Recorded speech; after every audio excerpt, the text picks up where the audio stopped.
ये सुनो। हाँ बेटा, तबीयत खराब थी इसलिए कल आपका क्लास कैंसिल हो गया। अभी ठीक है, अभी बेटर है पहले से। कंटिन्यू करें। हम लोग बात करते थे रेजोनेंस की। हाँ, सैटरडे को होगा बिल्कुल। अरे भाई, आपका नुकसान तो नहीं होना चाहिए ना, तो क्लास हम लोग सैटरडे को अरेंज कर देंगे। तो हमने सबसे पहले रेजोनेंस के बारे में बात की, और रेजोनेंस होने के लिए सबसे पहली कंडीशन आपके पास क्या थी? कॉन्जुगेशन का होना। क्या हर कंपाउंड रेजोनेंस शो करेगा? तो हमने कहा नहीं। अगर कॉन्जुगेशन है तो वहां पर हम लोग बात करेंगे। अच्छा, कॉन्जुगेशन का मतलब क्या हुआ? पैरेलल पाई ऑर्बिटल का होना। ओके, अच्छा पैरेलल पाई का मतलब कहां कहां मिल सकता है? तो हमने सबसे पहला केस डिस्कस किया था डबल, सिंगल, पॉजिटिव। बोला हाँ या ना? चलिए, डबल बॉन्ड जंप करके जाएगा पॉजिटिव की तरफ। फिर हमने बात की डबल, सिंगल, नेगेटिव वाले केस की, जहां पर मैंने आपको बोला कि नेगेटिव चार्ज इधर की तरफ जाता हुआ दिखेगा। फिर हमने कहा double, single, lone pair. Lone pair के अंदर भी आप कहेंगे इलेक्ट्रॉन की डेंसिटी यहां ज्यादा है, तो ये जंप करके डबल बॉन्ड की तरफ जाना चाहेगा। एंड लास्ट जो हमने कल आपके साथ डिस्कस किया था रेडिकल, क्योंकि रेडिकल अकेला है, बॉन्ड नहीं बना पाएगा, तो हमने फिर सुप लाइक एरो बनाया था। अब एक ही इलेक्ट्रॉन आया, तो भाई एक इलेक्ट्रॉन इसके पास वाले से ले लो। ये सुनो, लेकिन हमने आपको एक ट्रिक बताई और हमने आपको बोला कि बेटा 1 2 3 4 करिए और आराम से इसको परफेक्ट करिए। बोलो क्लियर है? तो यहां तक अभी क्लियर हुआ। कंटिन्यू करते हैं नेक्स्ट केस को, और हम लोग बात करने वाले हैं case number 5, double, single, double. क्योंकि अब की बार दोनों के पास में इलेक्ट्रॉन की डेंसिटी डबल बॉन्ड के साथ में। अब ये डबल बॉन्ड किधर जाएगा? एक स्टूडेंट ने कहा सर डबल बॉन्ड को इधर भेज दो। Double, single, double. तो यहां पर क्या मैं कुछ ऐसा स्ट्रक्चर बना सकता हूं क्या? क्या यहां कुछ ऐसा स्ट्रक्चर बन सकता है? देखो एक बार, कि सर जो डबल बॉन्ड है वो पड़ोसी के पास चला जाए, जिस कार्बन के पास में जरा वहां नेगेटिव और जिसके पास में वहां पॉजिटिव आ जाए। बोलो क्लियर है? तो हमने परफेक्टली कहा कि सर डबल बॉन्ड इधर चला गया, लेकिन ये भी तो पॉसिबल हो सकता था कि सर ये डबल बॉन्ड इधर आ जाए। अरे बोलो हाँ या ना? यानी यहां पर मैं एक स्ट्रक्चर कुछ ऐसे बना दूं, सर जिसके पास जाएगा वहां नेगेटिव चार्ज, और जिसके पास से जाएगा उस पर पॉजिटिव चार्ज। अब मेरा क्वेश्चन ये है कि दोनों में से कौन सा स्ट्रक्चर सही है और क्यों? क्या इलेक्ट्रॉन इधर भी जा सकता है? क्या इलेक्ट्रॉन इधर भी जा सकता है? तो बिल्कुल हमारा आंसर जाएगा हाँ। पहले एक बार आप सोचिए कि क्या होना चाहिए आपके अकॉर्डिंग। बिल्कुल सर, दोनों स्ट्रक्चर करेक्ट है। अरे दोनों के दोनों सेम ही है। या फिर मैं बोलूंगा कि सर दोनों कार्बन के पास इलेक्ट्रॉन की डेंसिटी सिमिलर है, तो आप इधर भेजिए इधर भेजिए, एक ही बात है। Then both are correct. Next example मैं लेना चाहूंगा बेंजीन का, जहां पर आप लोगों ने परफेक्टली देखा कि सर यहाँ कार्बन कार्बन सिंगल बॉन्ड है। अरे यही तो वो कंपाउंड है जिसकी वजह से हमें रेजोनेंस के बारे में पढ़ना पड़ रहा है। सर यहाँ डबल बॉन्ड है, सिंगल, डबल, सिंगल, यानी यहाँ पर मुझे कॉन्जुगेशन दिख रहा है डबल, सिंगल, डबल। ये बॉन्ड अगर यहाँ आ जाए तो ये बॉन्ड इधर आ सकता है कि नहीं? तो ये अगला बॉन्ड इधर आ सकता है कि नहीं? यानी ये तीनों के तीनों बॉन्ड आपस में रोटेट करते हुए हमें दिखेंगे, और यही से तो हमने रेजोनेंस की स्टार्ट की थी। ये भी हमारा बेंजीन है, ये भी हमारा बेंजीन है। When all the properties of a molecule can not be explained bye a single structure, means more than one structure is required, this phenomenon is called resonance. ये सब रेजोनेटिक स्ट्रक्चर है, जिसको कैनोनिकल फॉर्म भी बोला जाता है। ये सब हाइपोथेटिकल है, सब कुछ इमेजिनरी है। ये सुनो, रेजोनेंस हाइब्रिड जो होता है वो रियल होता है, और उसको हमने रिप्रेजेंट किया था बीच में एक सर्कल बना के। तो क्या मैं ये मान के चलूं कि यहां तक आपका क्लियर है? कोई डाउट है या कोई क्वेश्चन पूछना चाहे तो बताइए। पक्का? ओके, हम लोग कंटिन्यू करते हैं आगे। एक एग्जांपल और मैं आपको पूछना चाहूंगा अब की बार इस क्वेश्चन में। वापस से मैंने एक कॉन्जुगेशन लिया, डबल, सिंगल, डबल। अब की बार हमने क्या किया, एक बार तो इलेक्ट्रॉन को ऐसे भेजा, डबल, सिंगल, डबल। तो मेरे पास में ये स्ट्रक्चर बनती हुई दिख रही है। सर ऑक्सीजन पे नेगेटिव और इधर से कार्बन ने डोनेट किया तो पॉजिटिव। क्या ऐसा नहीं हो सकता कि सर अब की बार डबल बॉन्ड इधर चला जाए? क्या ऐसी स्ट्रक्चर आपको बनती हुई दिखेगी क्या? कौन सी करेक्ट है और क्यों, या कौन सी इनकरेक्ट और क्यों? तो मैं आपको एक हिंट क्लियर दे सकता हूं कि ये वाला करेक्ट है, ये वाला मोमेंट नहीं होगा। अब की बार ऐसा क्या हुआ, तो मैं आपको पहले से क्लियर कर दूं कि सर यहाँ पर कार्बन कार्बन के बीच में डबल बॉन्ड था, कार्बन ऑक्सीजन के बीच में डबल बॉन्ड है। Both are different polar pi bond. ये सुनो, तो अब क्या होगा? सर ऑक्सीजन की ईएन ज्यादा है, और हमने पढ़ा है नेगेटिव और मोर ईएन इज मोर स्टेबल। ये सुनो, सर ऑक्सीजन की ईएन ज्यादा है तो वो इलेक्ट्रॉन अपनी तरफ खींच लेगा, लेकिन इलेक्ट्रॉन को डोनेट नहीं करेगा। ये सुनो, अच्छा लगा मुझे। कई सारे बच्चों के आंसर मैंने देखे हैं, अभी आए हैं back to back. Very good. Prasannajit, Debnath, Tanisha, Tanya, Riyad, very good very good. Kashish Verma, Nikita, मतलब बहुत सारे तनिषा, सब बच्चों ने परफेक्ट आंसर लिखा है। Hemangini, Shivaji, Tasmeen, Yasika, very good very good. मतलब लाइन लगी हुई है। इसका मतलब अब आपको लॉजिक धीरे धीरे क्लियर होते चल रहे हैं। क्या सुनो भाई, ऐसा तो नहीं कि मैंने आपको बताया था, आपको नोट्स में दे रखे थे। हाँ, और भी बच्चे हैं जिनका नाम मैं नहीं ले पाया हूं, कोई बात नहीं, अगली बार लेंगे। तो यहाँ पर आपको ध्यान रखना है। अच्छा, मैंने कौन कौन से एग्जांपल याद कराए? जब मैंने आपको केस नंबर 1 पढ़ाया था डबल, सिंगल, पॉजिटिव, वहां पे मैंने एक स्पेशल केस लिया था नाइट्रोजन वाला, उसको ध्यान रखिएगा। और बेटा ये वाला केस आप लोग स्टार लगा लो। मतलब मुझे बार बार बोलना कि सर आपने तो बताया नहीं था। अच्छा, इसका नाम एक्राइल एल्डिहाइड है। क्या आप में से कोई मुझे प्रूव कर सकता है क्यों? क्या आप में से कोई मुझे प्रूव कर सकता है? सर 3 कार्बन जब होते हैं इंक्लूडिंग फंक्शनल ग्रुप, तो ये आता है आपका सिस्टम बी में। अरे मटर पनीर खाया था कि नहीं? अरे बोलो हाँ ना? सर ये सिस्टम बी में आता है, और इस सिस्टम बी में हमने कार्बन काउंट किए तो टोटल मेरे पास 3 कार्बन दिखाई दे रहे हैं, और जो फंक्शनल ग्रुप है वो है एल्डिहाइड। तो एल्डिहाइड के लिए मैं यहाँ पे लिखूंगा एल्डिहाइड। ये सुनो, तो हमने यहाँ पर परफेक्टली देखा कि सर 3 कार्बन वाला है तो एक्राइल। अरे याद है मैंने आपको एक पढ़ाया था एक्राइल, एक पढ़ाया था आपको क्रोटोन। ये सुनो, एक पढ़ाया था सिनेम, सिनेम एल्डिहाइड। बस सिस्टम बी के अंदर मैंने ये पढ़ाया था, और विनाइल एलाइल को मैं सिस्टम ए में लेके गया था। ये सुनो, विनाइल और एलाइल में मैं जनरली कार्बन को काउंट नहीं करूंगा, लेकिन एक्राइल में मुझे नंबर ऑफ कार्बन काउंट करने। क्लियर है? तो आपने परफेक्टली देखा। एक लास्ट क्वेश्चन जो मैं आपको लेके जाऊंगा बेंजील्डिहाइड, यानी मैं आपको एल्डिहाइड कीटोन चैप्टर भी पढ़ाना स्टार्ट कर चुका हूं। कितना इंटरेस्टिंग बात है। जब मैंने आपको एसिडिक स्ट्रेंथ पढ़ाई तो मैंने आपको डिफरेंट डिफरेंट कार्बोक्सिलिक एसिड पढ़ा दिए। जब मैंने आपको बेसिक स्ट्रेंथ पढ़ाई तो मैंने आपको एमाइन चैप्टर पढ़ाया। क्या मैंने आपको बोला था कि एमाइन का जो ऑर्डर आया था एक्वस मीडियम में, आप लोग एमाइन की एनसीईआरटी से पढ़िएगा। कितने स्टूडेंट जो पर डे 2 पेज एनसीईआरटी पढ़ रहे हैं? सर जैसे मैंने आज यूपीएससी वाला पढ़ लिया, कल हाइड्रोकार्बन पढ़ लिया, अब आपने जैसे मुझे एसिडिक स्ट्रेंथ और बेसिक स्ट्रेंथ पढ़ी है, तो आज मैं क्या करूंगा, अल्कोहल, फिनोल, ईथर या फिर एल्डिहाइड कीटोन के अंदर जाऊंगा, वहां से 2 पेज मैं केवल एसिडिक स्ट्रेंथ पढ़ूंगा या फिर कार्बोक्सिलिक एसिड पढ़ूंगा। सर आपने हमें बेसिक स्ट्रेंथ पढ़ी है, तो मैं आज क्या करूंगा, घर पे जाऊंगा एमाइन चैप्टर के अंदर बेटा 2 पेज एनसीईआरटी से पढ़ लीजिए। मजा आ जाएगा आपको। आपको लगेगा कि हाँ हम लोग पर डे 2 पेज रीड करते हुए चल रहे हैं, और धीरे धीरे हमारी ऑर्गेनिक खत्म होती चल रही है। अब यहाँ पर मेरे पास बेंजील्डिहाइड में एक स्पेशल चीज है। सर ये इलेक्ट्रॉन इधर की तरफ भेजूं या ऑक्सीजन से नीचे की तरफ भेजूं? बेंजीन हाइड में इस डबल बॉन्ड ऑक्सीजन ने क्या किया सर, ये इलेक्ट्रॉन अपनी तरफ खींच रहा है। यानी सपोज करो बेंजीन के पास पहले 100 रुपए थे, अरे मान के चलो इसके पास 100 रुपए है, तो इस CHO ग्रुप ने इस एल्डिहाइड ग्रुप ने क्या किया, कुछ ना कुछ लेके भाग रहा है। ये सुनो, अरे वो रिंग के अंदर में से कुछ ना कुछ पैसे लेके भाग रहा है, अरे वो इलेक्ट्रॉन को रिमूव कर रहा है ना, तो रिंग के अंदर तो इलेक्ट्रॉन कम होंगे। हमने कहा सर जैसे ही आपके पास में ये स्ट्रक्चर आया, आप समझ गए कि यहाँ पर आपके पास पॉजिटिव बन चुका है, आपको एग्जाम में कोई नहीं बताने वाला कि अब आपका केस नंबर 1 बन चुका है। ये सुनो, बड़ा एक्रोलिन भी इसका कॉमन नेम है, ये मैंने आपको बताया नहीं है, एक्रोलिन भी आपको याद करना है, ये डायरेक्ट याद होना चाहिए, ठीक है ना। हाँ, अब आपका डबल सिंगल पॉजिटिव वाला केस बन चुका है। 1 2 3 करिए, नंबर लगाइए, आंसर लाइए, अगेन 1 2 3 करिए, आंसर बनाइए। क्या अच्छा, कल आपकी क्लास में तो आपने क्या किया, जो आपको ये 1 and 1.5 मिला, क्या किया आपने इसमें? मतलब जब आपकी ऑर्गेनिक क्लास नहीं थी तो एक तो होता है कि सर हमने सर क्लास में तो आराम से सो गए, एक होता है कि सर हमने क्वेश्चन प्रैक्टिस की है, एक कि हमने सर जीओसी को रिकॉल किया है। देख लो, अगर अभी है तो बेटा आपको मैं सजेस्ट करूंगा, कोशिश करो जल्दी से जल्दी खत्म करो। वेरी गुड, रेजोनेंस की आपने प्रैक्टिस की, शाबाश की सर, हमने रफ कॉपी में एक रेजोनेंस किया और उसको सोल्व किया। टेस्ट पेपर में कोई डाउट है तो बताइएगा, मैं आज लेकर नहीं आ पाया हूं, कल हम लोग टेस्ट पेपर को डिस्कस करेंगे, कल हम लोग टेस्ट पेपर को फिनिश करने वाले, उसमें कोई करेक्शन नहीं है और मैं आपसे उम्मीद करता हूं कि आप लोगों ने काफी अच्छा स्कोर किया है। ओके, जीओसी की एक्सरसाइज सोल्व की है, शाबाश, वेरी गुड। तो चलो बेटा, हाँ यही थोड़े दिन की मेहनत है हमारी जो हमारे फ्यूचर के लिए काम आने वाली है। मतलब मैं क्या करूंगा सर, अगले 2-5 महीने 10 महीने जम के पढ़ाई करने वाला हूं। मतलब मेरी तबियत खराब हो सर, मेरे को फीवर आ जाए, लेकिन मैं पढ़ाई करना कम नहीं करने वाला हूं। ओके, ये 5 से 10 महीने अगर मैंने मेहनत की सर, मेडिकल कॉलेज में जाएंगे ना, उसके बाद तो कोई दिक्कत नहीं है। ये सुनो, तो बेटा ये अगले जो 5 से 10 महीने हैं, इनको कन्वर्ट करिए। आपको हो सकता है बाद में कोई वापस से बोलने वाला ना आए, अरे क्योंकि अप्रैल में तो आपको पढ़ना है, मार्च अप्रैल में तो आपको तो रिवीजन करना है। अरे हाँ भैया, आपको थोड़ी ना पता है कि पेपर कब अप्रैल में है कि मई में है। ये सुनो, तो सर आपने 5 से 10 महीने बोला, हम तो 7 महीने मान के चलेंगे, कोई बात नहीं। हमें ये चीज को लेकर तैयार रहना कि सर आने वाले कुछ मंथ हमें पूरी मेहनत करनी है भाई, इतनी सी भी हमें क्या बोलते हैं कसर नहीं छोड़नी है, ठीक है ना। सर मन में मेरा ये नहीं होना चाहिए यार थोड़ा सा और पढ़ लेता तो, सर थोड़ा सा और रिवीजन कर लेता तो, सब 4 क्वेश्चन और करेक्ट करके आ जाता तो मजा आ जाता। ये सुनो, सर गवर्नमेंट कॉलेज तो मिल रहा है, लेकिन मेडिकल कॉलेज के अंदर मुझे तो एम्स चाहिए था, मेरा तो स्कोर काफी अच्छा है, कॉलेज तो मिल रहा है, लेकिन सर 3 क्वेश्चन और हो जाते ना तो पक्का कि मुझे एम्स मिल जाता। तो हम लोग ये चीज वापस से नहीं छोड़ने वाले, हमारा टारगेट है तो पूरा मेहनत करिए। ये सुनो, आपका प्लान होना चाहिए, आपके सामने लिखा होना चाहिए मेडिकल कॉलेज, बिल्कुल, ताकि आपको परफेक्ट रहे कि हाँ भाई हम लोग तैयार है। ये सुनो, चलिए हम लोग कंटिन्यू करते हैं अपनी क्लास को। ये 5 जो केस है आपके एग्जाम पॉइंट ऑफ व्यू से इंपॉर्टेंट थे, यहां तक कि आपके एग्जाम में क्वेश्चन आते हैं, लेकिन अब आगे वाले 2 केस है जिनको मैं नाम देता हूं स्पेशल केस, क्योंकि जनरली ये आपके एग्जाम में नहीं आते हैं, लेकिन जिस दिन एग्जाम आया उस दिन आपके मजा आ जाएंगे। मुझे नहीं लगता कि आपके अड़ोस पड़ोस वाला कोई ये क्वेश्चन अटेंड कर पाएगा। हमने कहा सर अब की बार जो रेजोनेंस है ये हो रहा है लोन पेयर से पॉजिटिव की तरफ, लेकिन अब की बार डबल बॉन्ड नहीं है, और अब की बार डायरेक्ट इलेक्ट्रॉन का मूवमेंट हो रहा है। सर इस कार्बन ने कहा कि मेरे पास में पॉजिटिव है, ऑक्सीजन ने कहा मेरे पास में 2 लोन पेयर है, तो एक लोन पेयर तुम ले लो। यानी ऑक्सीजन अपना लोन पेयर दे सकता है, डबल बॉन्ड नहीं देगा, ध्यान रखिएगा। ऑक्सीजन अपना लोन पेयर डोनेट करेगा तो ऑक्सीजन पे पॉजिटिव चार्ज आता हुआ दिख रहा है। जनरली हमारे मन में क्या आता है कि सर पॉजिटिव चार्ज ऑक्सीजन पे लेस स्टेबल होता है, लेकिन आपको मैं बता दूं कि ये वाला रेजोनेंस दुनिया में सबसे अच्छा माना जाता है। This is quality resonance. क्या बोला मैंने? Quality resonance. क्यों सर? पिछली बार अगर आप देखें तो कार्बन का ऑक्टेट इनकम्प्लीट था, बोलो ये सुनो सर, कार्बन का ऑक्टेट इनकम्प्लीट है क्योंकि इसके पास टोटल 6 इलेक्ट्रॉन है, और ऑक्सीजन ने जैसे ही लोन पेयर डोनेट किया, क्या ऑक्सीजन को कोई फर्क पड़ा? क्या ऑक्सीजन ने काउंट किया सर 2 बॉन्ड है, एक है और एक लोन पेयर है, तो बेटा ऑक्सीजन को कोई फर्क नहीं पड़ रहा है। इनकम्प्लीट ऑक्टेट से कंप्लीट ऑक्टेट का होना, इनकम्प्लीट से यहां तो कंप्लीट ही है, दोनों का कंप्लीट है। ये सुनो, तो मैं ये आपको बोलूंगा कि यहां क्वालिटी इंप्रूव हो गई है और ये सबसे अच्छा रेजोनेंस माना जाता है। क्लियर है? अगर मैं बात करूं नेक्स्ट क्वेश्चन की, हमारे एग्जाम पॉइंट ऑफ व्यू से तो इसको याद कर लो, हमारे लिए सफिशिएंट है, इतना भी नहीं पूछा जाता है। नेक्स्ट क्वेश्चन में क्या है? सेम वही चीज है कि सर नाइट्रोजन अपना लोन पेयर डोनेट कर दे। अच्छा ये केस सब जगह नहीं लगेगा, जब आपका मोर ईएन वाले से पॉजिटिव चार्ज के पास में लोन पेयर जाता हुआ दिखेगा तभी लगने वाला है। तो हमने कहा सर लोन पेयर यहां डबल बन जाएगा, तो नाइट्रोजन को तो कोई फर्क नहीं पड़ रहा है, इसका तो पहले भी अपडेट पूरा था, अभी भी अपडेट पूरा है, तो this is called quality resonance, या फिर हम लोग इसको बोलते हैं वेकेंट ऑर्बिटल में जा रहा है ना। तो वेकेंट ऑर्बिटल में जाता है तो हम लोग इसको आगे बात करेंगे अभी। हाँ, तो यहां तो मैंने पॉजिटिव वाला केस लिया है कि सर लोन पेयर या नेगेटिव चार्ज कहां जा रहा है? पॉजिटिव के पास में, तो हमने इसको नाम दिया है क्वालिटी रेजोनेंस। बेटा अभी तक आपके मेडिकल में नहीं आया, लेकिन अगर आपका टारगेट एम्स है तो आपको आना चाहिए, ठीक है? नहीं बेटा कोऑर्डिनेट बोर्ड ऐसे नहीं बनता ना, नहीं। एक बच्चे का डाउट आया कि सर बेंजल हेड में लास्ट वाली स्ट्रक्चर में, हाँ तो बेटा दोनों अलग अलग है ना, ये अलग है ये अलग है, क्यों अलग है? तो आप मुझे बताओ, ये तो आप मुझे एक्सप्लेन करो, क्योंकि दोनों के अंदर डबल बॉन्ड की पोजीशन अलग अलग है, so both are different resonating structure. Clear है? तो मैं आपसे उम्मीद करता हूं ये स्पेशल केस नंबर 6 आपको क्लियर हुआ होगा। नेक्स्ट वाला केस में लेके चलता हूं आपकी बार डी ऑर्बिटल के पास में। बेटा नाइट्रोजन के 4 बॉन्ड हो जाएंगे तो पॉजिटिव चार्ज आता हुआ दिख रहा है ना, अगर पॉजिटिव चार्ज नहीं होता तो मैं यहाँ पे 4 बॉन्ड नहीं बनाता। अरे फिर आपको वही चीज याद दिलानी पड़ेगी, सर NH3 है, एक H+ को लेगा तो NH4+ बना लेगा, तो जब ये प्लस फॉर्म होता है तो 4 बना देगा। डेली बादाम खाना चालू करो ट्यूबलाइट जलाने के लिए, रात को पानी में 4 बादाम भिगो, सुबह उसको छिलके खाना चालू करो, ठीक है ना? मजाक नहीं कर रहा हूं, सीरियसली बहुत ज्यादा फर्क पड़ने वाला है। आप अपने आप में इंप्रूवमेंट देखेंगे, आपको चीजें याद होना स्टार्ट हो जाएगी। और जिस बच्चे ने केवल और केवल 15 से 20 मिनट एक्सरसाइज या योगा करना चालू कर दिया, मेडिटेशन करना चालू कर दिया, ये दोनों चीजें करके देखो, अगले 15 दिन में आपको आपकी लाइफ में चेंज दिखेगा, ठीक है ना? हाँ, केवल 3 या 4 आपके लिए एनफ है, काफी है। आपने पानी में भिगोया, मॉर्निंग में उसको छिलके आप आराम से धीरे धीरे बाइट करके खाइए, इतना बाइट करिए कि हाँ ऑटोमेटिक उसका जूस निकल के जाए, फिर आपको खाने का मतलब नहीं खाया निकल गए, प्रॉपर उसको च्यू करना है आपको, ठीक है ना? आते बेटा नेक्स्ट केस पर, जिसको मैंने नाम दिया है केस नंबर 7। ये भी मेरा अभी तक आपके मेडिकल में नहीं आया है, लेकिन मेरा टारगेट है एम्स, तो मैं आपको लेकर जाना चाहूंगा नेगेटिव या इसको डी ऑर्बिटल में।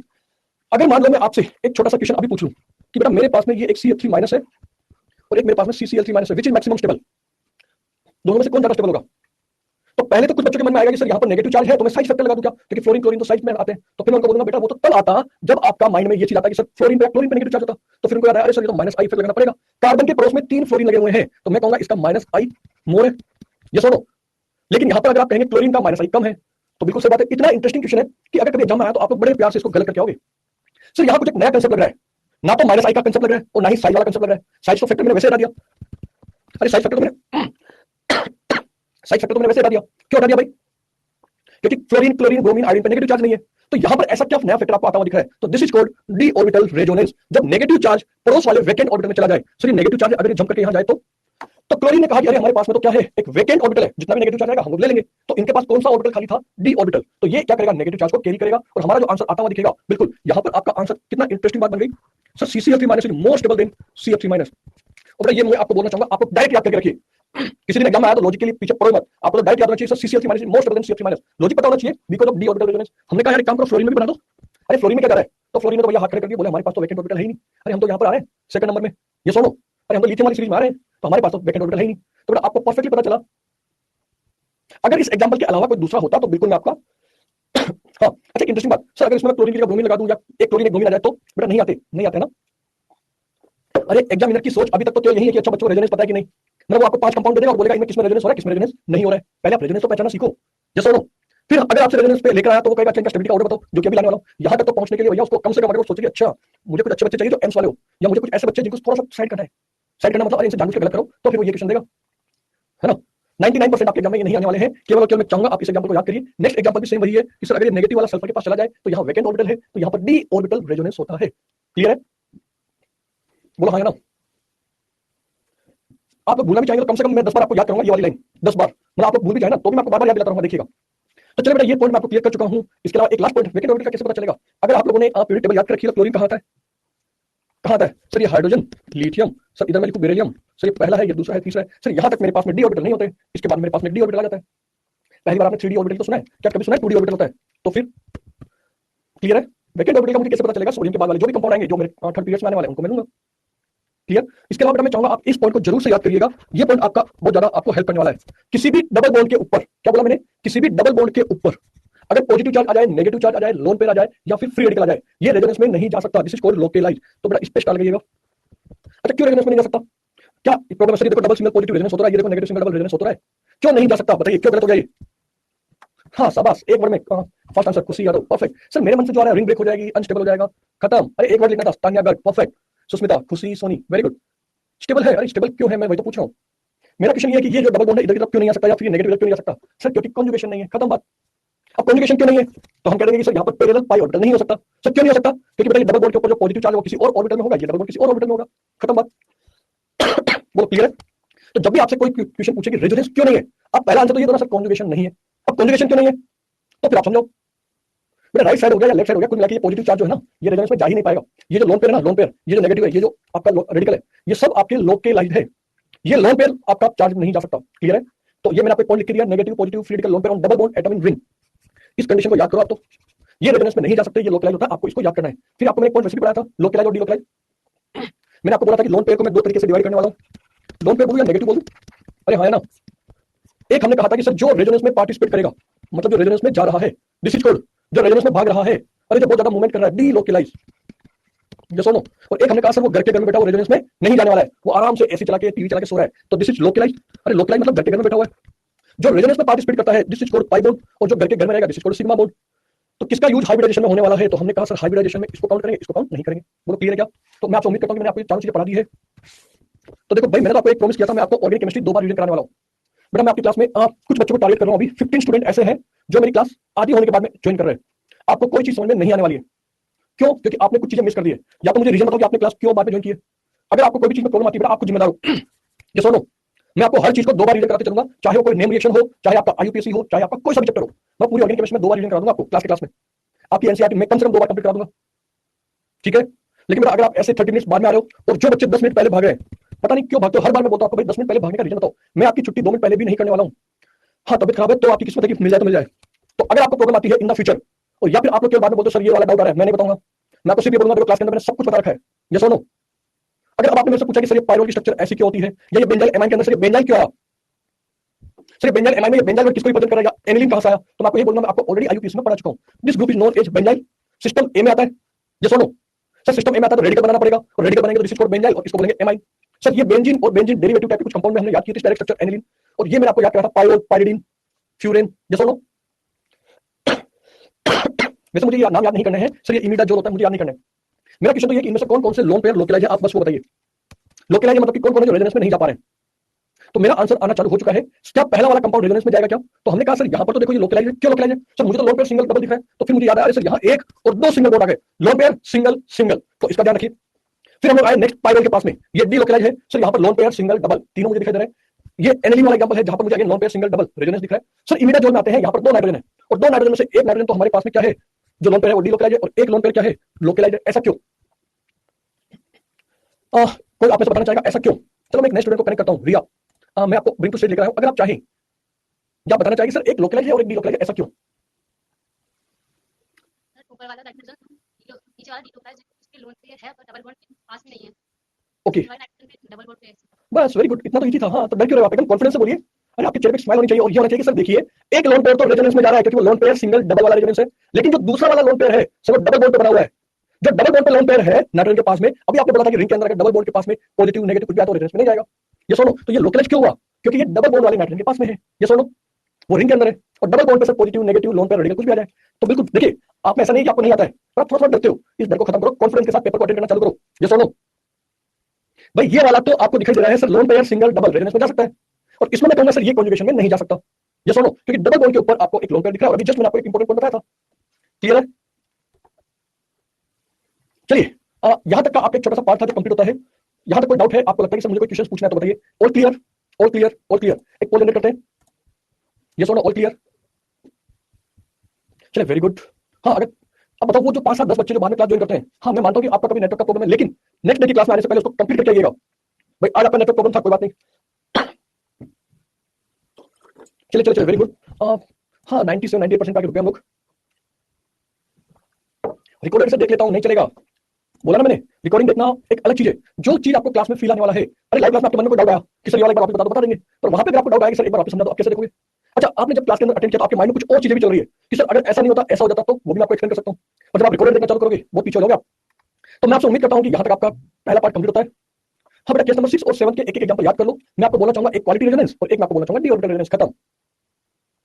हाँ लाइव क्लास में ऐसा लग रहा है कि आप मेरे सामने पढ़ा रहे हैं, रिकॉर्डिंग में अकेले अकेले लगता है। चलो अच्छी बात है फिर तो। चलिए सर आपका पढ़ाने का तरीका एकदम यूनिक है, thank you so much for पढ़ाने के लिए। आइए बेटा मेरे मेडिकल के एग्जाम में कैसे क्वेश्चन आते हैं, तो ये रहे हमारे नीट पॉइंट ऑफ व्यू से इंपॉर्टेंट। अभी तक कभी आपको ऐसा नहीं बोला गया कि मेडिकल में 5 रेजोनेटिंग स्ट्रक्चर बना के दिखाओ, वो आपसे पूछेगा मैं आपको डिफरेंट डिफरेंट स्ट्रक्चर दे रहा हूं, आप मुझे स्टेबिलिटी का ऑर्डर बताओ। तो यहां पर मैं आपको 4 रूल्स पढ़ाने वाला हूं। रूल्स का मतलब क्या होता है, आपको स्टेप बाय स्टेप फॉलो करना है। सर सबसे पहले रूल नंबर 1 देखेंगे, अगर ये नहीं लगा तो 2 पे जाएंगे, नहीं लगा तो 3 पे जाएंगे, नहीं लगा तो 4 पे जाएंगे। अच्छा इसके पहले भी मैंने आपको कुछ रूल्स पढ़ाया क्या? इसके पहले भी कहां पढ़ाया था सर? एक तो ई जेड में पढ़ाया था आपने, सीएपी रूल। आपने बोला था कि सर नंबर पहले रूल नंबर 1 लगाइए, 2 लगाइए, 3 लगाइए। ये सुनो सर नंबर 1 मतलब atomic number, carbon double bond carbon से जो ग्रुप जुड़ा हुआ है उसका एटॉमिक नंबर देखिए। सर अगर दोनों आइसोटोप आ जाए तो हम लोग बोलेंगे एटॉमिक मास को देखिए। अगर सर वो भी सेम आ जाए तो फिर हमने कहा था सर ये भी कार्बन ये भी कार्बन, तो इसके नेक्स्ट एटम को देखो कि यहाँ कौन 3 एटम जुड़े और यहाँ कौन 3 एटम जुड़े हुए। ये सुनो मैंने आपको जब आईयूपीएससी पढ़ाया था तो आपको कुछ रूल्स पढ़ाए थे, बोला भैया सबसे पहले सिलेक्शन ऑफ पीसीसी करना, फिर आप उसकी नंबरिंग करना, और फिर आप उसका नाम लिखना फॉर्मेट के थ्रू।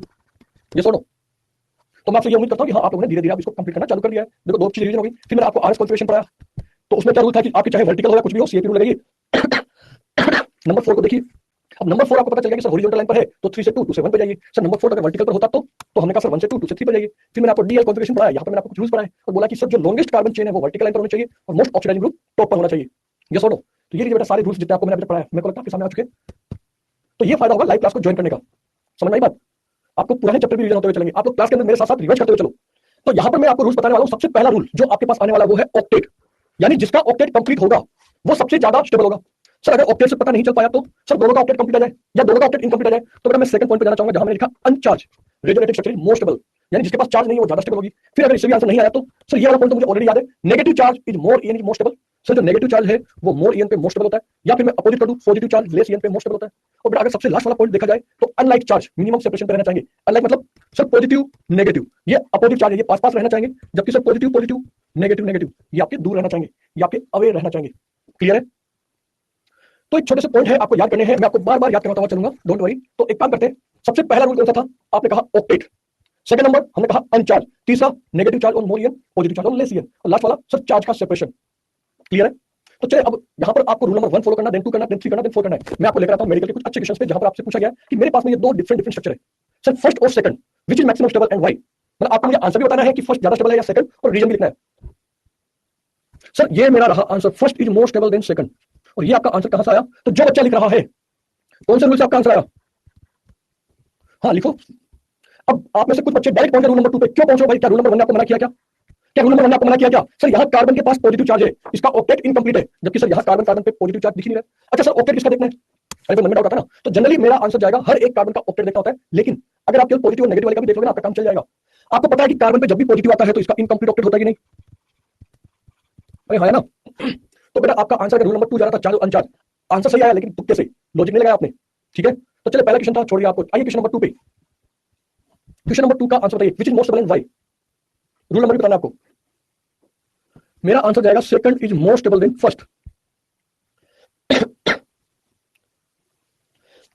रीजन बताइए। तो बेटा मेरा आंसर जाएगा रूल नंबर 1। क्यों जाएगा? क्योंकि सर यहां कार्बन का ऑक्टेट इनकम्प्लीट है, लेकिन यहां ऑक्सीजन का ऑक्टेट कंप्लीट है। अरे मैं तो इसके लिए बड़े प्यार से एक वर्ड लिख सकता हूं, क्या? अरे ये तो क्वालिटी रेजोनेंस है, और क्वालिटी रेजोनेंस होने की वजह से तो आपने बोला था कि सर सेकंड वाली स्ट्रक्चर इतनी ज्यादा स्टेबल हो जाएगी। अरे आपने तो ये भी बोला था कि सर ये तो दुनिया का सबसे अच्छा रेजोनेंस है, आपकी क्वालिटी इंप्रूव होगी। सर टेस्ट में पहले 500 मार्क्स आते थे, 300 आते थे, 400 आते थे। आपने हमें बार बार बोला, बार बार इतनी बार आपने हमें कहा कि सिली मिस्टेक कम करो। बेटा आपको कितनी बार बोला कि हाँ पेपर को 2 पार्ट में अटेंड करना चालू करो, घर पे ही डेली प्रैक्टिस करना चालू करो कि रोज के मैंने 20 क्वेश्चन सोल्व कर दिए, तो क्वालिटी इंप्रूव होगी कि नहीं? सर ऑक्टेट कैसे चेक करूं? इसमें कार्बन के पास पॉजिटिव चार्ज है, 8 इलेक्ट्रॉन काउंट करने। मुझे पता है कि कार्बोकेटायन जिसके पास एक सिंगल बॉन्ड है, इसका ऑक्टेट इनकम्प्लीट है। आपने तो बोला था कि ये एक इंटरमीडिएट है जिसके पास 6 इलेक्ट्रॉन होते हैं। ये सुनो। आइए बेटा नेक्स्ट क्वेश्चन पे इसका आंसर बताइए। चलिए आंसर बताइए। हाँ बहुत आराम से परफेक्टली आप कर सकते हैं, फर्स्ट और सेकंड, फर्स्ट और सेकंड। तो आपका आंसर आना चाहिए sir first is most stable then second. क्यों? सर रूल नंबर 1 अब की बार नहीं लग पा रहा है। इस कार्बन का ऑक्टेट अरे कंप्लीट है, और क्लोरीन को तो वैसे भी कोई फर्क नहीं पड़ रहा क्योंकि इसके पास तो ऑलरेडी 8 इलेक्ट्रॉन दिखाई दे रहे हैं। तो सर इसका भी ऑक्टेट कंप्लीट है, कार्बन का, इसका भी ऑक्टेट कंप्लीट है, और इधर तो आप नहीं देखोगे तो भी कोई फर्क नहीं पड़ रहा है, तो यहाँ पॉजिटिव नेगेटिव तो है नहीं। सिर्फ और सिर्फ पॉजिटिव नेगेटिव का देखने से आपका काम चल जाएगा। ठीक है, तो आपने कहा सर दोनों का ऑक्टेट कंप्लीट है, तो अब किस पे जाऊं? तो मुझे जाना पड़ेगा रूल नंबर 2 पे। रूल नंबर 2 आपका बता रहा है कि सर ये अनचार्ज है और एक चार्ज है, तो चार्ज स्पीसीज। अच्छा एक और बताता है यहाँ पे, एक होता है न्यूट्रल और एक होता है चार्ज अनचार्ज। ये स्पीसीज है, इसमें टोटल कितना चार्ज है? तो मैं कहूंगा सर 1 प्लस है 1 माइनस है, तो टोटल हुआ 0। तो मैंने यहां लिखा न्यूट्रल है। ये सुनो, तो ये न्यूट्रल तो है। अरे न्यूट्रल का मतलब हुआ कि सर जितना पॉजिटिव था उतना नेगेटिव है, तो ये 0 हो जाएगा। लेकिन क्या ये चार्ज है या अनचार्ज है? तो चार्ज और अनचार्ज का मतलब होता है बेटा इस पे पॉजिटिव नेगेटिव चार्ज का होना, तो मैं कहूंगा सर इसके ऊपर चार्ज है। अच्छा एक ही आपको दिखाई दे रहा है, तो आपने कहा सर ये भी न्यूट्रल है, लेकिन अब की बार ये अनचार्ज है। तो आप लोगों के माइंड में ये वर्ड क्लियर होना चाहिए। मैं कभी भी ऐसा वर्ड नहीं लिखता हूं पोलर, नॉन पोलर, न्यूट्रल, है ना, नॉन न्यूट्रल। मैं जाना चाहूंगा चार्ज और अनचार्ज से। क्लियर? ताकि मैंने सर पहले पुरानी कोचिंग में वो वर्ड पढ़ रखा था, भूल जाओ। सर मैंने लास्ट ईयर वहां से ये देखा था, छोड़ दो। अरे लास्ट ईयर जो गलती हमने कर दी थी उसी को तो इंप्रूव करना है। या तो आप मुझे बोलोगे सर इस वाली बुक्स में ये लिखा हुआ है, तो मैं आपकी बात मान लूं, ये सुनो। तो या फिर मैं आपको कहूंगा भैया दुनिया का कोई भी क्वेश्चन आपको करना है आप इस लॉजिक से चलिए, न्यूट्रल और अनन्यूट्रल या पोलर नॉन पोलर से आप लोग गलत कर सकते हो। सर क्या ऑक्टेट के अंदर केवल कार्बन का देखना है? नहीं भाई, मैंने तो कभी नहीं बोला। मैंने आपको बोला है पॉजिटिव और नेगेटिव का ही देखना है। तो जिसके पास पॉजिटिव है उसको देखो, जिसके पास नेगेटिव है उसको देखो। क्लियर? आइए लास्ट क्वेश्चन पे। हाँ इस वाले पेज का लास्ट क्वेश्चन, इसका आंसर बताइए फर्स्ट और सेकंड। बेटा नॉन पोलर और पोलर जो वर्ड है उससे ज्यादा अच्छा वर्ड है चार्ज अनचार्ज। मैं आपको सजेस्ट करूंगा उस वर्ड को हटा दो। क्लियर है? क्योंकि नॉन पोलर में हो सकता है आप थोड़ा कंफ्यूज हो जाए। अरे भाई लास्ट ईयर की कुछ चीजों को मुझे भी लगता है कि अच्छा बच्चों को ऐसे नहीं अब ऐसे पढ़ाना चाहिए ताकि आप लोगों को और अच्छे से याद हो जाए। क्लियर है? तो हमारा आंसर अब की बार आया सर यहाँ पर कार्बन के पास नेगेटिव है, क्या इसका ऑक्टेट कंप्लीट है? हमने कहा हाँ सर। यहाँ ऑक्सीजन पे नेगेटिव है, क्या इसका ऑक्टेट कंप्लीट है? हमने कहा हाँ सर, क्योंकि ऑक्सीजन के पास में 2 लोन पेयर होते हैं, तो सर ऑक्टेट तो कंप्लीट है दोनों का। अब क्या करें? सर दोनों के ऊपर नेगेटिव नेगेटिव चार्ज है, तो ये भी गड़बड़ हो गया। अब क्या करें? तो हमने कहा आइए बेटा रूल नंबर 3 पे, और यहाँ पर आप मुझे बोलिए नेगेटिव ऑन मोर ईयन। बोलो हाँ या ना? सर ऑक्सीजन पे ईयन है, सर यहाँ पर आपने 2 लोन पेयर तो बना के नहीं दिए। अरे क्यों बना के दूंगा भाई? आपको खुद को सोचना पड़ेगा ये तो। क्लियर है? आइए कुछ और क्वेश्चन पे जहां पर मैं आपको फिनॉल की डिफरेंट डिफरेंट रेजोनेटिंग स्ट्रक्चर बना के दे रहा हूं। मैं आपसे कभी नहीं पूछूंगा कि 5 स्ट्रक्चर बनाइए, मैंने आपको 5 स्ट्रक्चर बना के दे दिए और आपसे पूछा अब आप मुझे इनका ऑर्डर बताइए which is maximum stable and why. किन 5 को अरेंज करिए। फिनॉल वाली बात आ गई। सर चार्ज अनचार्ज में सिर्फ कार्बन के ऊपर चार्ज देखेंगे सब पर, जिस पे पॉजिटिव और नेगेटिव चार्ज है उसी को देखना है। अभी तो बोला मैंने 2 बार। अब यहां पर मेरे मन में आया कि सर पहला और फिफ्थ वाला दोनों के दोनों पे मेरे को क्या दिखाई दे रहा है? सर कोई चार्ज नहीं है। सर यहाँ सेकंड पे नेगेटिव चार्ज है, लेकिन सर ऑक्टेट तो कंप्लीट है। सर ऑक्टेट कंप्लीट है, ऑक्टेट कंप्लीट है। सर ऑक्सीजन पे पॉजिटिव चार्ज है, सर 2 2 4 1 लोन पेयर 6 और 2 8 ऑक्टेट कंप्लीट है। ऑक्टेट तो सबका कंप्लीट है, मतलब कि रूल नंबर 1 तो आपका फेल हो गया, कहीं पर भी नहीं लग रहा है। अब हमने कहा सर 1 बराबर 5 इन दोनों की स्टेबिलिटी सबसे ज्यादा है। क्यों सबसे ज्यादा है? तो हमने कहा अभी की बार मैं बोलने वाला हूं रूल नंबर 2 से, क्योंकि ये दोनों आपको अनचार्ज दिखाई दे रही है। सर इसके ऊपर नेट कोई चार्ज नहीं है। यस और नो? अब आते हैं नेक्स्ट क्वेश्चन पे, इन तीनों में कैसे कंपेयर करूं, क्योंकि तीनों के पास तो ये है। अच्छा नेगेटिव और मोर ईयन, सर तीनों कार्बन पे, पॉजिटिव और लेस ईयन तीनों ऑक्सीजन पे, तो रूल नंबर 3 भी नहीं लगा। अब मैं लेकर आना चाहूंगा बेटा बिल्कुल सेकंड जस्ट इक्वल टू होगा 4। ये आपका कहां से आया? तो आपने कहा सर रूल नंबर 4 से।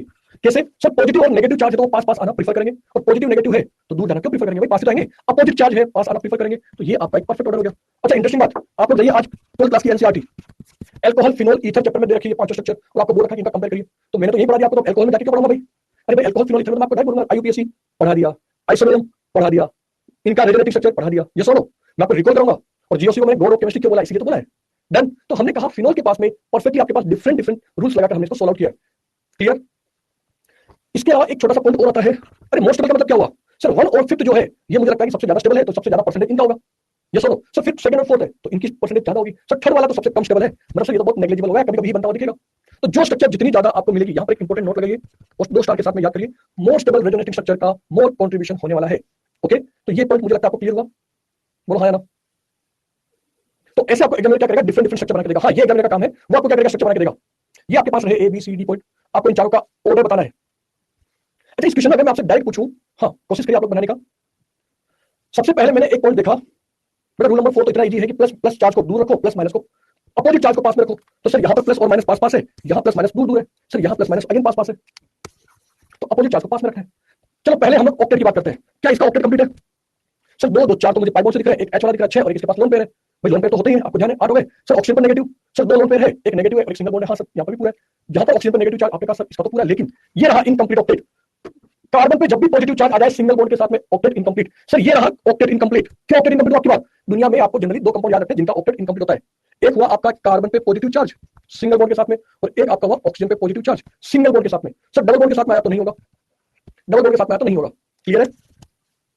तो ये 2 ही आपको याद करने, और वो दोनों मैंने आपको इक्वेशन में दिखा दिए। तो आपको पता चला कि सर अब की बार सी और डी का तो ऑक्टेट कंप्लीट नहीं है, वो सबसे पीछे जाएंगे, ए और बी पहले आगे आएंगे। अब ए और बी में से कौन आएगा? तो हमने कहा सर ए और बी में आपको पता चल रहा है कि सर ए के ऊपर कोई चार्ज नहीं है, अनचार्ज है, जबकि बी के ऊपर आपको चार्ज दिखाई दे रहा है। तो मेरा आंसर हो जाएगा सबसे पहले ए, देन बी, देन सी, देन डी।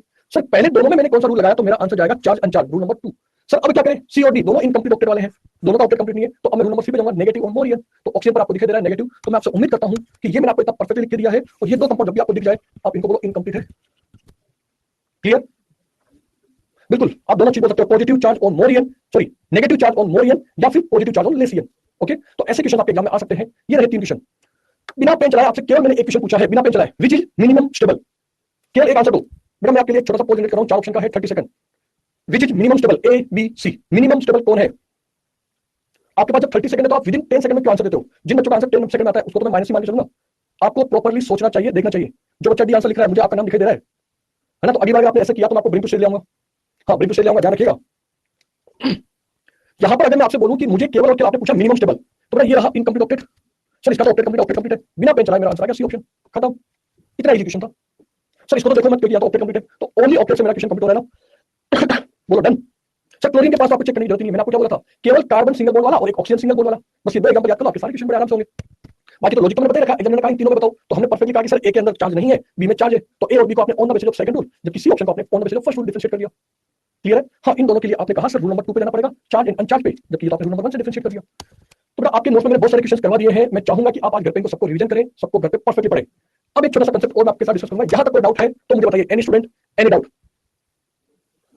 ओम प्रकाश, मैं हमेशा कुछ नए स्टूडेंट को ब्रिंग टू स्टेज लेकर आऊंगा, कैसा लग रहा है? क्लियर हो रहा है? आज की क्लास के बारे में बताइए, क्या हमने जो रेजोनेंस के स्पेशल केस और इनकी स्टेबिलिटी ऑर्डर देखी है, क्लियर है? यस सर क्लियर है। चलो ओके, नेक्स्ट स्टूडेंट एक और मैंने कनेक्ट किया, दक्षिता, पक्का सब कुछ समझ में आ रहा है? ओके सत्येंद्र, रिवीजन कर रहे हो घर पे? Yes sir. कल जब आपकी क्लास नहीं थी तो आपने क्या किया, मतलब रिवीजन किया, प्रैक्टिस की? सर रिवीजन करा था कौन सा चैप्टर का? सर, उसमें मैंने आइसोमर करा था आइसोमर का, चलो गुड। तो कितना टाइम लगा आपको आइसोमर का रिवीजन करने में? सर। क्या टाइम मिलेगा, जैसे आप कराते थे ऐसे ही कर दिया, और क्वेश्चन करे थी। हाँ मैं वही बोल रहा था, रिवीजन किया वो मैं काउंट नहीं करूंगा। क्या आपने 20 क्वेश्चन सोल्व किए? क्या मिनिमम 20 क्वेश्चन? Yes sir. बिल्कुल, क्योंकि देखो थ्योरी तो मेरे एग्जाम में आने वाली है नहीं, यस और नो? तो चलो बेटा अब मैं आपको लेकर जाना चाहूंगा हमारी ऑर्गेनिक केमिस्ट्री का एक इतना इंपॉर्टेंट कंसेप्ट जिसको हमने कहा बॉन्ड लाइन कंपैरिजन। क्योंकि मुझे पता है कार्बन कार्बन सिंगल बॉन्ड सबसे ज्यादा होती है, अरे बोलो हाँ या ना? और मुझे पता है कि sir carbon double bond carbon पहले के रिस्पेक्ट में तो कम होगा। मुझे तो बॉन्ड का ये भी पता है कि सर इसको हमने 154 माना था, इसको 134 माना था। सपोज करो कि इसमें रेजोनेंस हो जाए, क्या कहा मैंने? अगर एग्जाम ने आपको कहा कार्बन कार्बन बॉन्ड में रेजोनेंस हो जाए तो बॉन्ड लेंथ कहां जा रही है? क्या कुछ कम हो रही थी? क्या बॉन्ड लेंथ कम हो रही थी कि नहीं? अरे 139 तो बाद में करेंगे। सर एक बार रेजोनेंस हुआ तो सर 154 से कम होगा, सर 150 मान लो। सर 2 बार रेजोनेंस होता तो सर और कम हो जाएगा। सर 3 बार रेजोनेंस हो जाए तो अरे हम लोग 139 तक पहुंच गए। भाई बेंजीन में हमने क्या कहा था? Double single double, double single double, double single double. जितना ज्यादा रेजोनेंस होगा, सिंगल बॉन्ड का नेचर होगा कि वो डबल बॉन्ड की तरफ जाने की कोशिश करे, पर क्या डबल बॉन्ड बन जाएगा क्या? क्या वो डबल बॉन्ड बन जाएगा क्या? तो हमने कहा नहीं सर, कोई सा भी कंपाउंड में अगर रेजोनेंस 5 बार भी हो जाए, 10 बार भी हो जाए, तो भी उसकी बॉन्ड लेंथ 134 तक नहीं पहुंच पाएगी। ये सुनो, तो हमने क्या किया, आपको याद कराने के लिए एक ऐसा डायग्राम बना दिया।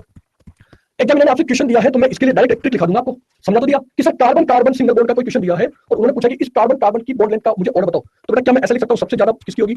सिंगल बॉन्ड की। बोलो हाँ या ना? सिंगल बॉन्ड की बॉन्ड लेंथ सबसे ज्यादा होती है। फिर मैंने कहा सर जिसमें एक बार रेजोनेंस है, फिर हमने कहा जिसमें 2 बार रेजोनेंस है, फिर जिसमें 3 बार रेजोनेंस है, यानी जितना ज्यादा रेजोनेंस हो रहा है उसमें पार्शियली डबल बॉन्ड कैरेक्टर आते जा रहे हैं। और बेटा सबसे लास्ट में मैं रखना चाहूंगा डबल बॉन्ड को। बोलो क्लियर है क्या? अरे हाँ या ना? तो यहां तक done. Single bond, 1 time resonance, 2 time resonance, 3 time resonance और सबसे बाद डबल बॉन्ड। लेकिन क्योंकि मेरा टारगेट है आपको एम तक की बात करने का, तो मैं आपको अब रिवर्स वाला भी बताऊंगा। एक्चुअली क्या है, एक बार मैंने आईआईटी के क्वेश्चन पर देखा था, उन्होंने आपके बाद डबल बॉन्ड दे दिया। उन्होंने पहले ही कार्बन कार्बन डबल बॉन्ड दे रखा था और उन्होंने कहा आप हमें कार्बन डबल बॉन्ड कार्बन की बॉन्ड लेंथ का ऑर्डर बताओ। अब हमने क्या ऑटोमेटिक खुद से याद किया कि सर ये तो 134 है, ये 154 है। अब एकदम मैंने कार्बन डबल बॉन्ड कार्बन दे रखा है। अरे कार्बन डबल बॉन्ड कार्बन का मतलब कुछ भी हो सकता है, ए डबल बॉन्ड भी मान लो आप। तो सर एक बार रेजोनेंस हो जाए तो सर इसमें कुछ सिंगल बॉन्ड कैरेक्टर आना चाह रहे हैं, सर 2 बार आ जाए और ज्यादा आ रहा है, सर 3 बार आ जाए तो और ज्यादा। यानी कि अब की बार भी आपका आंसर तो ये रहेगा कि सर सिंगल बॉन्ड की जो बॉन्ड लेंथ है वो सबसे ज्यादा होगी। बोलो हाँ या ना? फिर अब यहाँ पर आंसर थोड़ा चेंज हो गया, sir 3 time resonance, 2 time resonance, 1 time resonance. बोलो हाँ या ना? तो ये एक थोड़ा सा आपको याद करना है, डबल बॉन्ड तो यही का ही रहेगा। अच्छा ये सर ऐसा क्यों हुआ? क्योंकि पहले जो बॉन्ड लेंथ थी वो 134 है। कार्बन डबल बॉन्ड कार्बन की बजाय मैं ए डबल बॉन्ड भी लिख दूं क्या? ए और बी का मतलब हो गया सर कोई अलग अलग एटम हो सकता है, सेम भी हो सकते हैं, और यहां पर मैं आपको लिख दूं सेम। तो ये मैंने आपका एक चैप्टर आता है एटॉमिक स्ट्रक्चर, वहां से मैंने आपका क्या किया वो आपने देखा होगा ना कि सर कभी कम और कभी ज्यादा वाला वो इलेक्ट्रॉन का मूवमेंट, सर पहले इलेक्ट्रॉन लेगा एनर्जी वापस रिलीज करेगा, तो वहां से मैंने डायग्राम बना दिया। हाँ आपकी Lyman Barmer bracket Ford Humphry वाली सीरीज से हमने कहा अगर सिंगल बॉन्ड है तो हम लोग ऐसे वाला स्पेक्ट्रा बनाना प्रेफर करेंगे, और सर डबल बॉन्ड था तो बेटा 134 पिकोमीटर। अरे किसी कंपाउंड की बॉन्ड पहले से 134 है और उसमें रेजोनेंस हो जाए तो उसकी बॉन्ड लेंथ इंक्रीज होगी। कुछ क्वेश्चन है जो मैं आपको कल करूंगा ताकि आपको ये कंसेप्ट क्लियर हो जाए, ठीक है? बेटा क्वेश्चन में एग्जामिनर आपको खुद देगा कि सिंगल बॉन्ड की डबल बॉन्ड है, वो हम लोग कल डिस्कस करेंगे, अभी मत परेशान होइए, आप लोग केवल रिवाइज करके आइएगा। डन? चलो बेटा आज की क्लास ये स्टॉप करते हैं, थैंक यू सो मच। मैंने अभी पढ़ाया नहीं है, बॉन्ड लाइन कंपैरिजन केवल स्टार्ट किया है, अभी पूरा का पूरा मुझे पढ़ाना है, मैं कल आपको कंप्लीट करूंगा। ओके हाँ अगर कोई डाउट है तो आप बताइए, बाकी स्टूडेंट क्लास को लीव कर सकते हैं। अच्छा 3 क्लास इसका क्लास नहीं है, ओके तो ये बात पहले बताना चाहिए था, मैं आपके 5 मिनट एक्स्ट्रा ले लेता और खत्म कर देता इसको। कोई बात नहीं, अगर नहीं बेटा आप नहीं पढ़ा सकते ना, क्योंकि कुछ बच्चों को जैसे मैंने बोला वो लीव कर चुके हैं तो उनका नुकसान हो जाएगा। ये बात अगर आप मुझे पहले बोलते हैं सर आज हमारी कोई क्लास नहीं है और आपकी लास्ट क्लास है, तो मैं 7-10 मिनट एक्स्ट्रा लेके इसको पढ़ा देता। कल भी नहीं है तो आपने अच्छा किया ना, अभी बता दिया तो मैं आपको कल 10 मिनट एक्स्ट्रा बता के कर दूंगा फिनिश।